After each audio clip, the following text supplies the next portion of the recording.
When my own daughter accused me of having ruined my great-grandchildren's childhood, no one realized that her purple arm told a different story. The silence broke when I presented the photos she had hidden for years. It all began at a Sunday. Lunch. The kind of family gathering I looked forward to all week.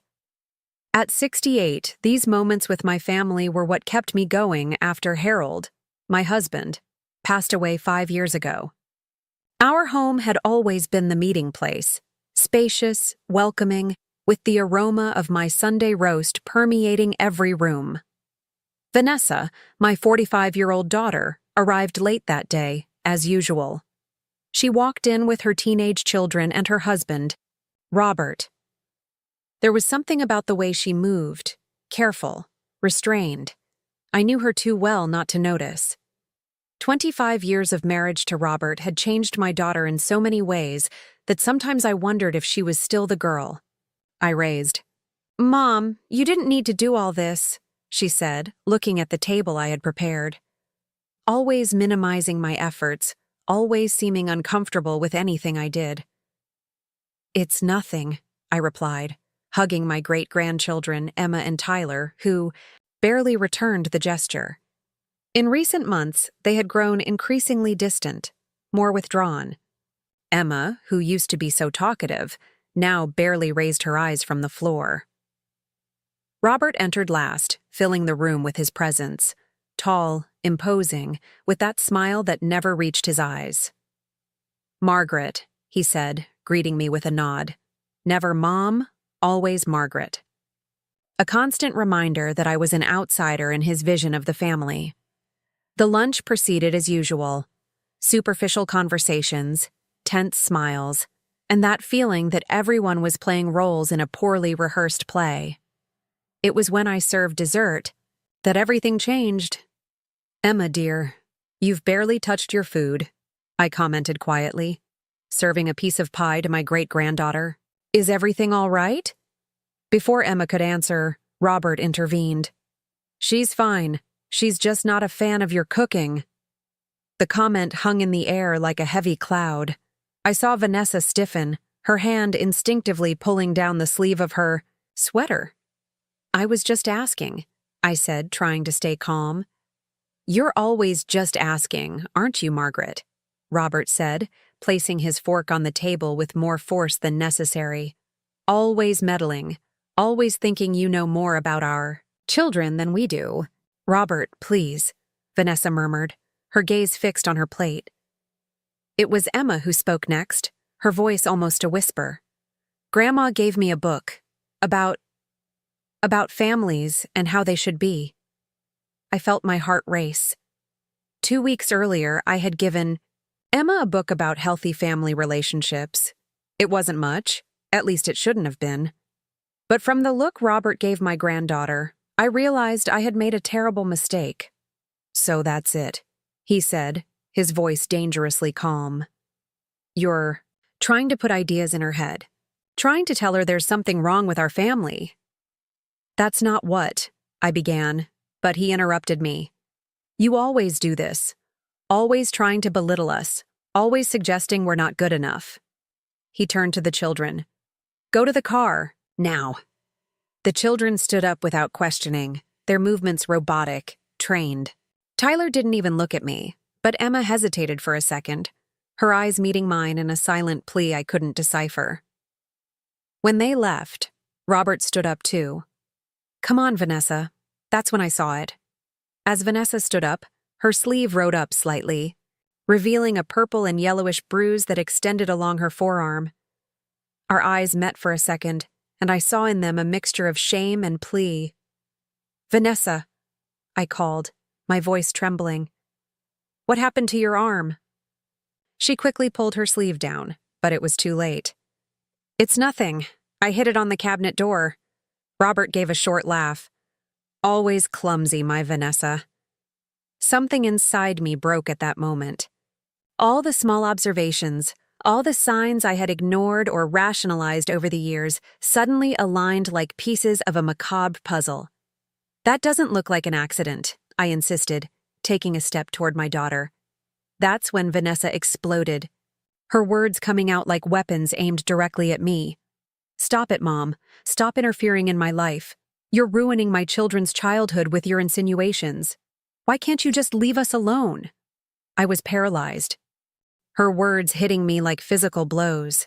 But it wasn't just what she said. It was the terror in her eyes as she said it, the way her gaze flew to Robert with each word, as if seeking approval. Robert smiled, that cold smile that never reached his eyes. "See? Not even your own daughter wants you around. Maybe it's time to accept that you're no longer needed in this family." They left, leaving me alone in my dining room, with the plates still half full and the deafening silence. Something had changed inside me. The fear I had felt for years, fear of losing contact, fear of offending, fear of seeing my great-grandchildren less, was replaced by a new kind of fear, much more urgent. I went upstairs to my bedroom and opened the drawer where I kept family albums.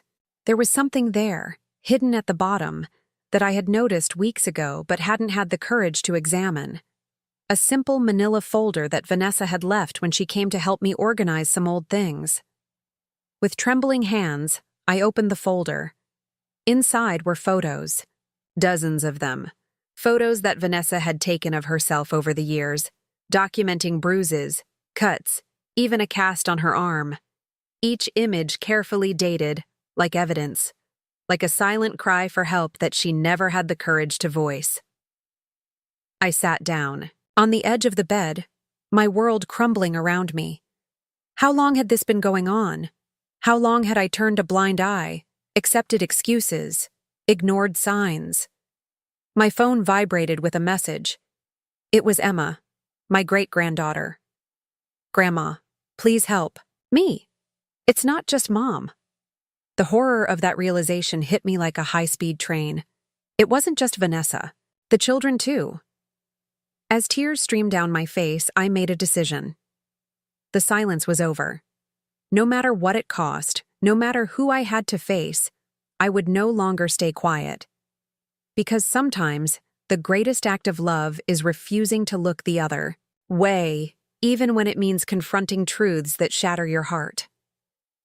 I barely slept that night. Emma's message burned in my mind as I stared at the ceiling, clutching my phone like a lifeline. The photos from Vanessa's hidden folder were spread across my bed, physical evidence of years of suffering I had somehow missed. When the first light of dawn filtered through my curtains, I made a cup of coffee and tried to organize my thoughts. I needed to be methodical, careful. One wrong move could push Vanessa and the children further away, or worse, put them in greater danger. Looking back, the signs had always been there. Vanessa canceling family visits at the last minute, the children becoming increasingly withdrawn.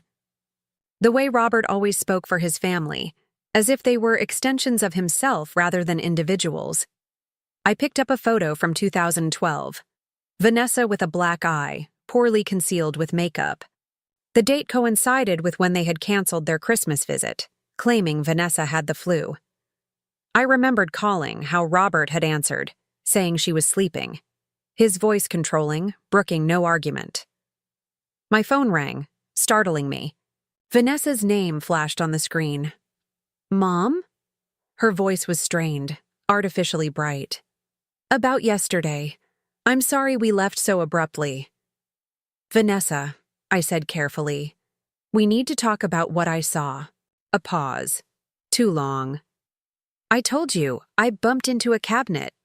And the photos I found in your folder? The ones you've been taking for years?"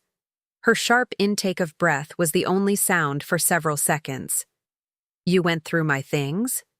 Her voice was barely a whisper. "You left them here, sweetheart, I think. I think part of you wanted me to find them." "You don't understand." Her voice cracked. "You need to forget what you saw, please." "Emma texted me, Vanessa. She's asking for help." Another silence, this one heavy with fear.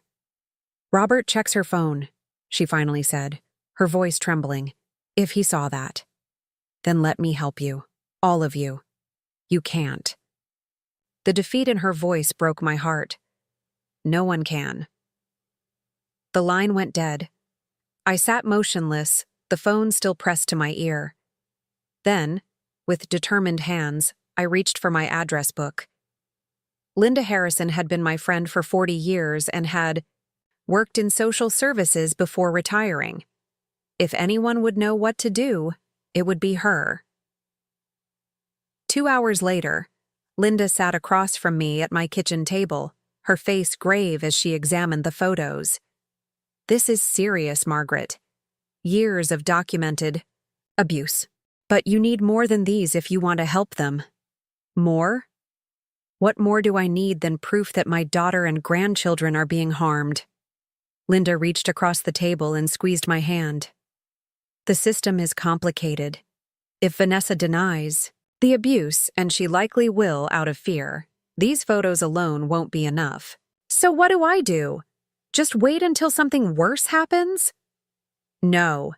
Linda's voice was firm. You document everything. Every interaction, every canceled visit, every strange behavior from the children. And you build a relationship of trust with Emma. She reached out to you. That's a crack in the wall of silence Robert has built. For the next week, I did exactly that. I wrote down everything I could remember from the past years. Patterns I had dismissed, incidents I had rationalized. The picture that emerged was devastating. Robert had systematically isolated Vanessa from her friends and family, controlled their finances, and established a reign of terror in their home.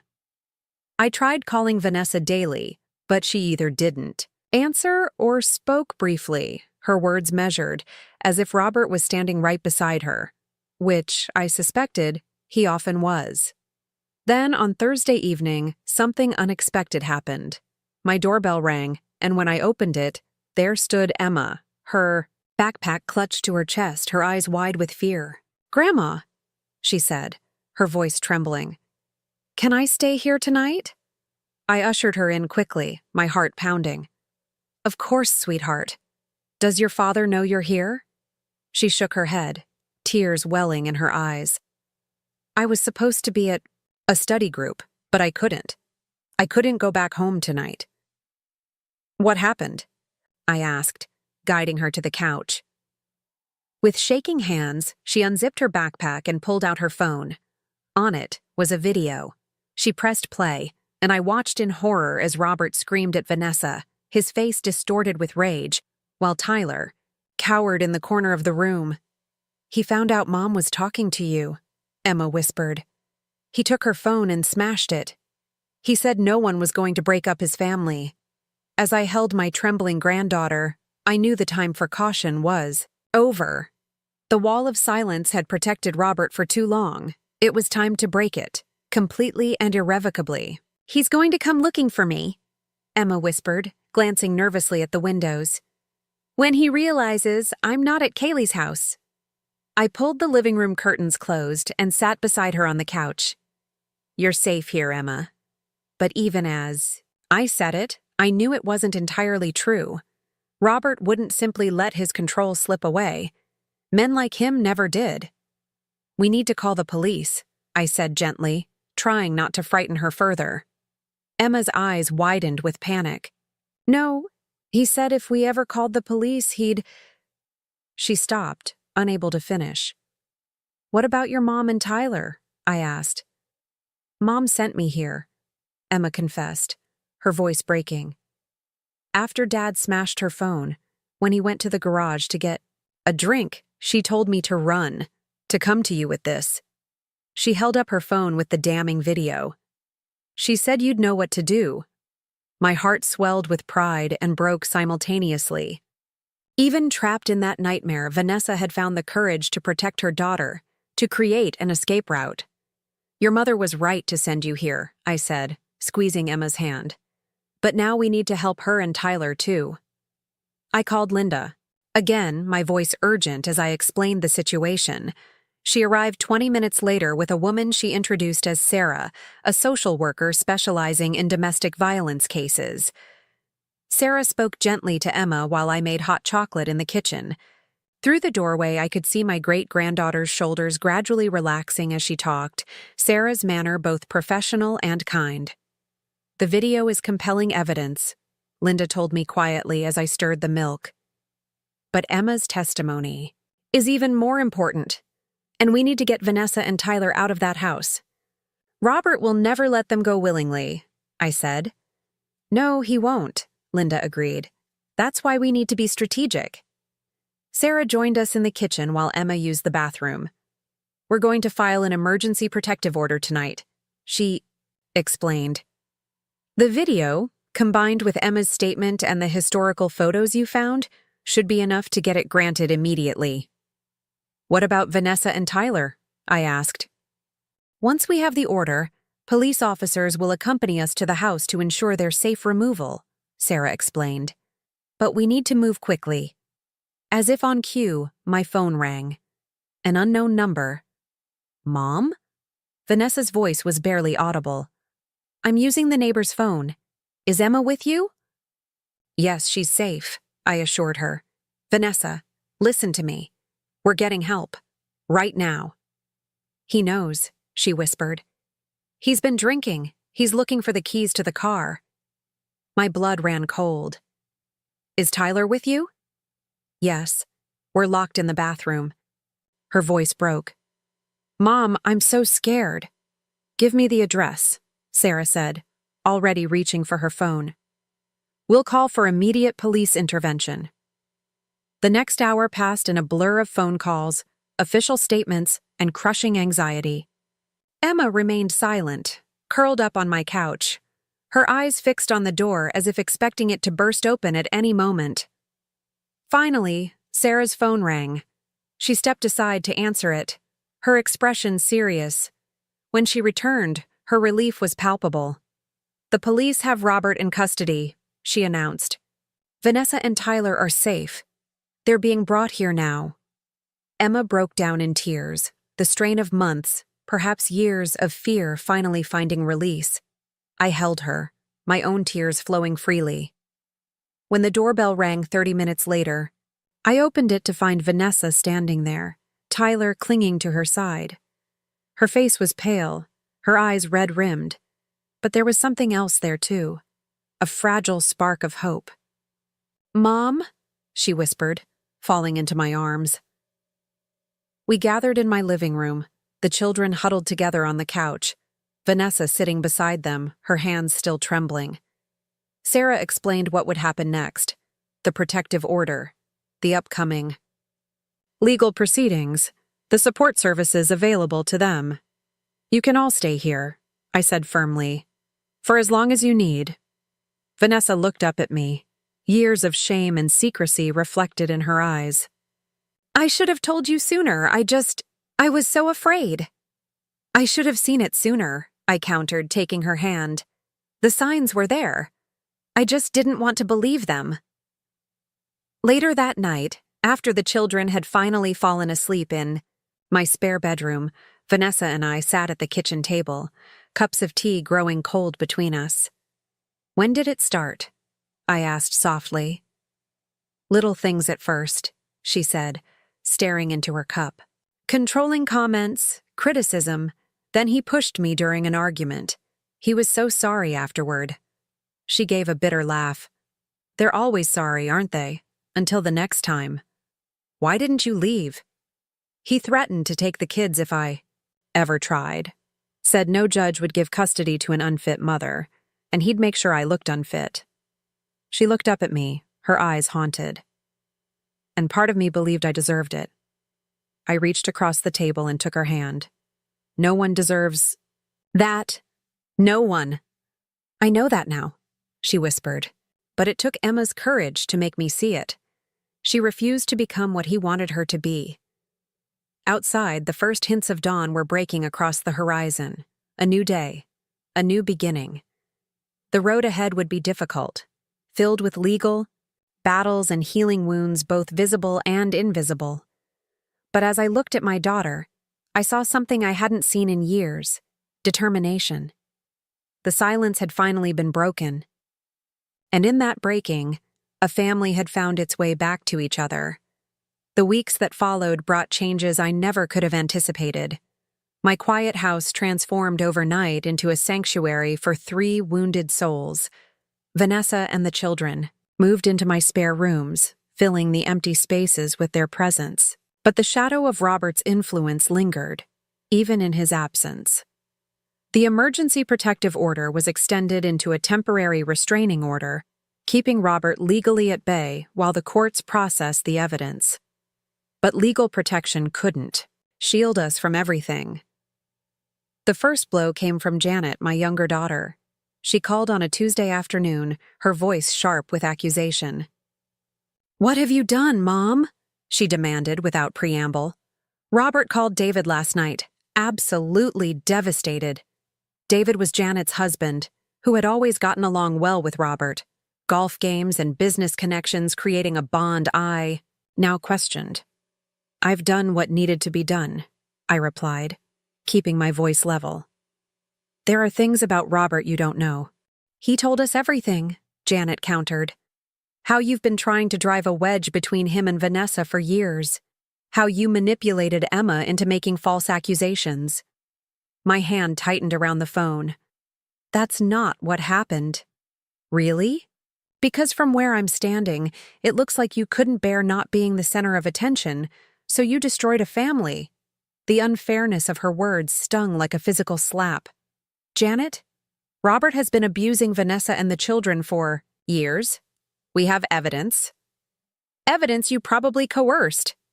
"God, Mom, I knew you were lonely after Dad died. But this is beyond—" I cut her off, my patience fraying. "Come see for yourself. Talk to Vanessa. Look at the photographs, the video." "I don't need to.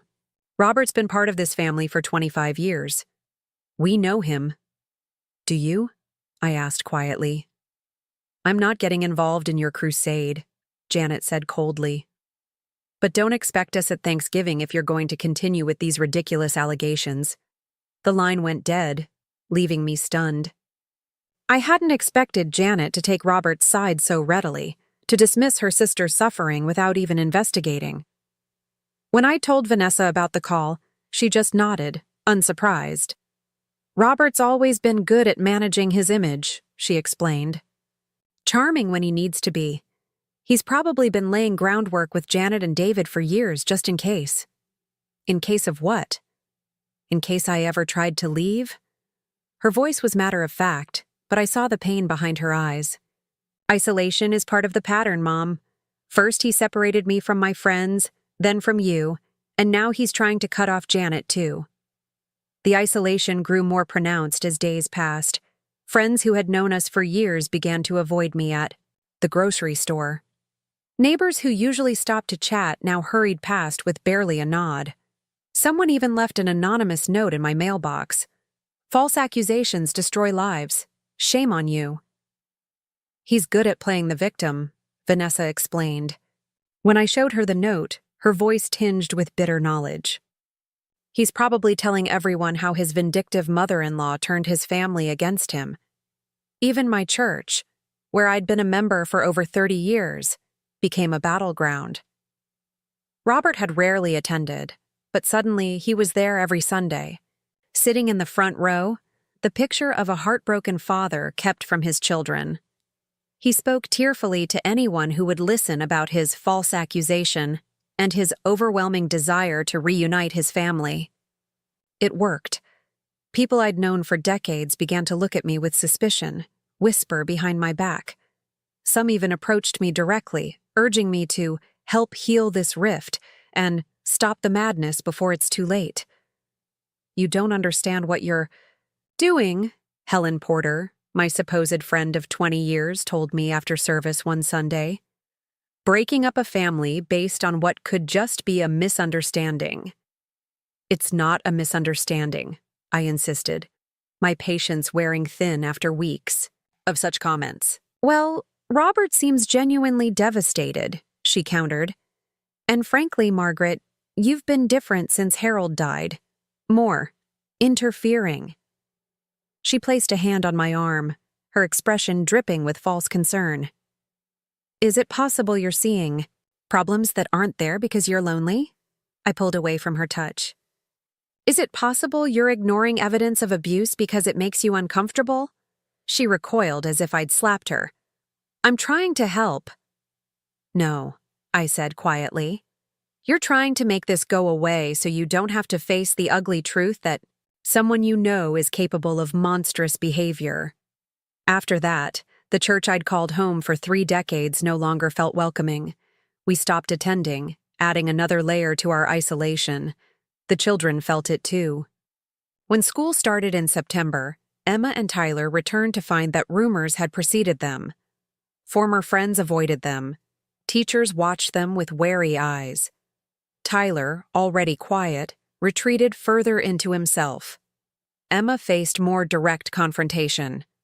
Jessica asked me why I was lying about my dad, she told me one afternoon, her eyes brimming with tears. She said her mom told her I was making it all up for attention. Vanessa tried to enroll them in a different school, but Robert fought it legally. And in the small town where residency dictated school attendance, our options were limited. Even my brother Edward, whom I'd always been close to, called to suggest I was taking things too far. You've always been overprotective of Vanessa, he said. Maybe you're not seeing this clearly. I have photos, Ed, I said, frustration mounting. A video.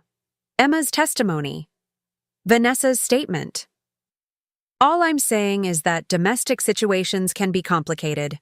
There are 2 sides to every story. Not to abuse, I replied firmly. There's never justification for that. He sighed. Just be careful you're not burning bridges the whole family will need to cross someday. By October, our world had shrunk dramatically. The 5 of us, myself, Vanessa, Emma, Tyler, and Linda, who remained steadfastly supportive, formed a small island surrounded by increasingly hostile waters. But something unexpected was happening within our isolated sanctuary. Without Robert's oppressive presence, the children were slowly emerging from their shells. Tyler began to speak more at dinner. Emma's nightmares became less frequent.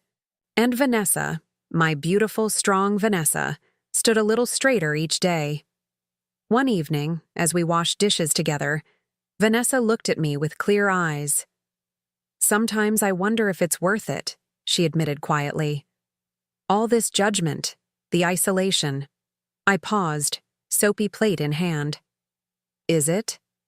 She considered for a moment, then nodded. For the first time in decades, I'm not afraid in my own home. She looked toward the living room, where Emma and Tyler were playing a board game, their laughter floating back to us. And I get to hear that sound again. I'd forgotten what it was like. The isolation was real, and it cut deep. But in that moment, I knew with absolute certainty that we had made the right choice.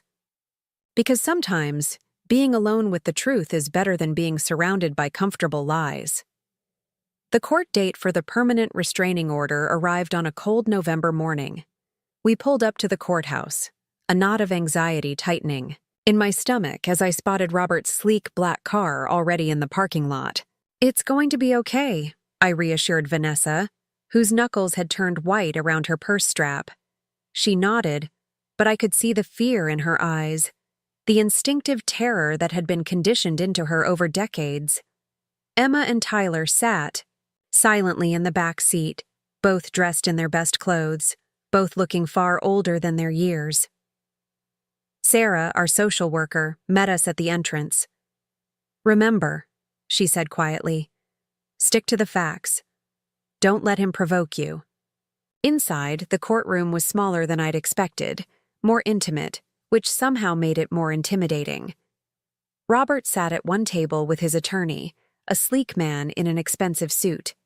He didn't turn when we entered, but I could see the tension in his shoulders. We took our seats at the opposite table where our attorney, Ms. Rivera, waited with a reassuring smile. I'd used a significant portion of my savings to hire her, unwilling to leave Vanessa's future to chance or overworked public. Defenders. The judge, a stern-faced woman in her 60s, entered and proceedings began. Robert's attorney went first, painting a picture of a loving father and husband, blindsided by false accusations from a meddling mother-in-law who had always disapproved of him. "Your Honor," he said smoothly, "Mr. Caldwell has been a pillar of the community for decades. These allegations have already cost him tremendously: his reputation, his home life, his relationship with his children. We ask the court to see this for what it is, a family dispute that has spiraled out of control." I watched Robert as his lawyer spoke. He sat with his head slightly bowed, the picture of dignified suffering. I wondered how many people in this very room were fooled by his performance. When it was our turn, Ms. Rivera stood. "Your Honor, this is not a family dispute. This is a clear case of domestic abuse spanning more than 2 decades.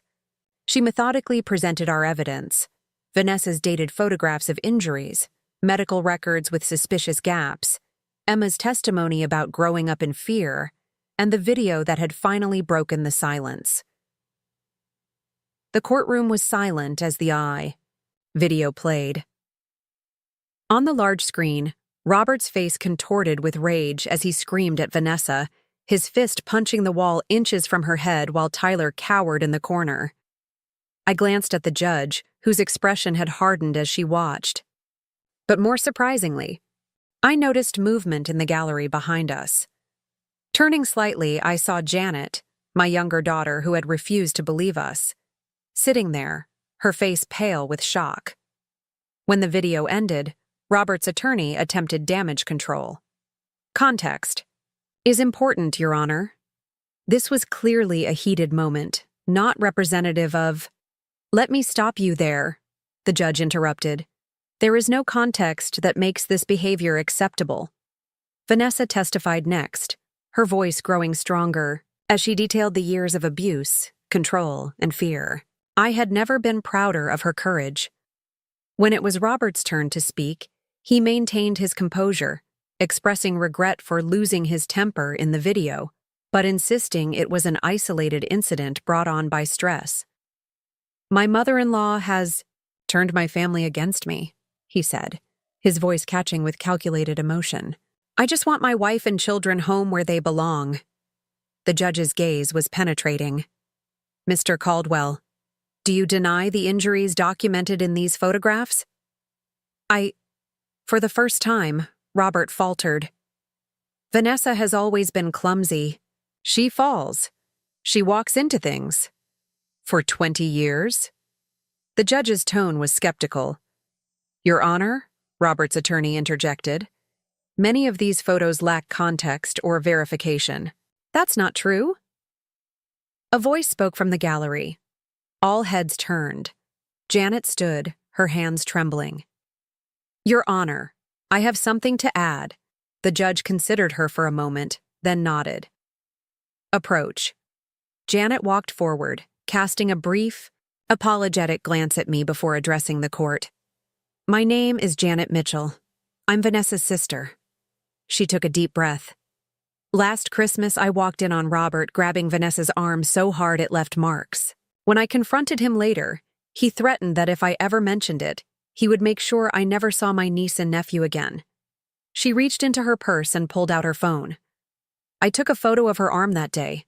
I was too afraid to say anything then, but I can't stay silent anymore." Robert's facade finally cracked. "You're lying!" he shouted, half rising from his seat. "This is a conspiracy!" "Mr. Caldwell, control yourself," the judge warned sharply. But Robert was beyond control, now his mask slipping completely. 25 years I've put up with this family. 25 years of ingratitude, of judgment." He pointed at Vanessa, his face contorted with the same rage we'd seen in the video. "You think you can leave?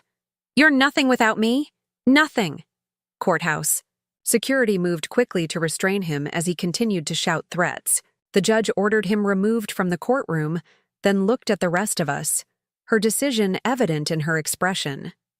An hour later, we stood on the courthouse steps, permanent restraining order granted, the weight of decades lifting from Vanessa's shoulders. Janet approached cautiously. "I'm so sorry," she whispered, her eyes filled with tears. "I should have believed you from the start." Vanessa hesitated, then opened her arms. As the sisters embraced, I felt something shift, a family fracture beginning to heal. The wall of silence had finally, irrevocably shattered, and in its breaking, truth had emerged, painful but cleansing, like the first light of dawn after the darkest night. Spring came to our little town, bringing with it the scent of renewal. 6 months had passed since that day in the courtroom, 6 months of gradual healing and cautious rebuilding. Vanessa stood in my garden, kneeling beside the flower bed we had dug together, her hands deep in the soft earth. The sun caught in her hair, highlighting strands of silver I hadn't noticed before. She looked up at me and smiled, a real smile that reached her eyes, something that had once been so rare it startled me whenever I saw it. "These tulips are going to be beautiful," she said, patting the soil around a bulb. "Just like their gardener," I replied, joining her in the dirt. She laughed softly, the sound still new enough to make my heart swell. Flatterer. So much had changed since that cold November day, when Robert's mask had finally slipped completely. The restraining order remained in place, renewed after Robert violated it twice, once by sending threatening messages, and once by attempting to approach Emma outside her school. Each violation strengthened our case and extended the legal protections. The divorce proceedings were ongoing. But Vanessa had excellent representation, and Robert's courtroom outburst had done him no favors with the family court judge. The house they had shared had been sold, with Vanessa's portion placed in a trust for the children's education. Healing came in small steps, some forward, some back.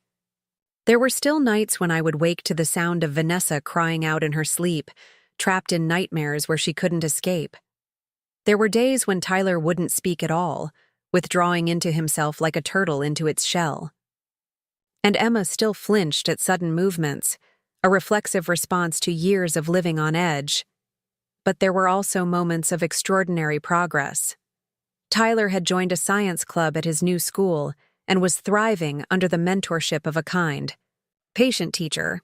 Emma had started therapy and was slowly learning to trust again, even making a few close friends who knew her story and still accepted her. And Vanessa, my brave, resilient daughter, had enrolled in community college classes, pursuing the degree that Robert had convinced her to abandon when they married. She had also started a support group for other women in our community, breaking the silence that trapped so many in cycles of abuse. The doorbell rang, interrupting my thoughts. Janet stood on the porch, a casserole dish in her hands and uncertainty in her eyes. "I brought dinner," she said. "Lasagna, the good kind with extra cheese like Mom used to make." Our relationship with Janet was still healing, still tentative. Her testimony had helped secure the restraining order, but years of believing Robert's lies had created a rift that couldn't be mended overnight. Still, she was trying, showing up consistently, proving her regret through actions rather than just words. "Perfect timing," I said, ushering her in. "We've worked up an appetite in the garden." Inside, Emma was helping Tyler with his science project at the dining table. They looked up when Janet entered, their expressions guarded but not hostile. "Aunt Janet brought lasagna," I announced. "With extra cheese?" Tyler asked, a spark of interest in his eyes. Janet nodded. "And garlic bread. I remembered it's your favorite." A small smile flickered across Tyler's face, a tiny victory that made Janet's eyes shine with unshed tears. Dinner that night wasn't perfect. Conversation still occasionally stalled, and certain topics remained carefully avoided. But as I looked around the table at my family, damaged but healing, fractured but mending, I felt a profound sense of gratitude. We had survived. More than that, we were rebuilding something stronger than what had been broken. After dinner, as Janet helped me with the dishes, she paused, her hands submerged in soapy water. "I should have seen it," she said quietly. "All those years, I should have noticed something was wrong." I placed a hand on her shoulder. "We all missed the signs, Janet. Robert was very good at hiding who he really was. but you figured it out. You saw through him when no one else did. I thought about that day when I'd first seen the bruise on Vanessa's arm, the moment when years of small observations had suddenly aligned into a terrible picture. I wish I'd seen it sooner, I admitted. But what matters is that we did see it, eventually. We broke the silence before it was too late. Later that evening, after Janet had gone and the children were in bed, Vanessa and I sat on the porch swing, watching fireflies dance in the gathering dusk. "I've been offered a job," she said suddenly. "At the community center, part-time, working with their outreach program for domestic violence survivors." Pride swelled in my chest. "That's wonderful." She nodded, her eyes on the horizon. "I used to think my life was over, that I'd never be more than Robert's victim, that the best I could hope for was to survive each day." She turned to me, her gaze clear and determined. I was wrong. "Yes," I agreed, taking her hand. "You were. A year ago, I couldn't have imagined this moment. Couldn't have pictured my daughter free, my grandchildren healing, our family slowly knitting itself back together. The road had been harder than I ever expected, marked with isolation, judgment, and painful truths. But sitting there in the gentle spring evening, watching Vanessa's face in profile, stronger now, more herself than she had been in decades, I knew with absolute certainty that it had been worth it, because sometimes breaking the silence is the only way to find your voice again.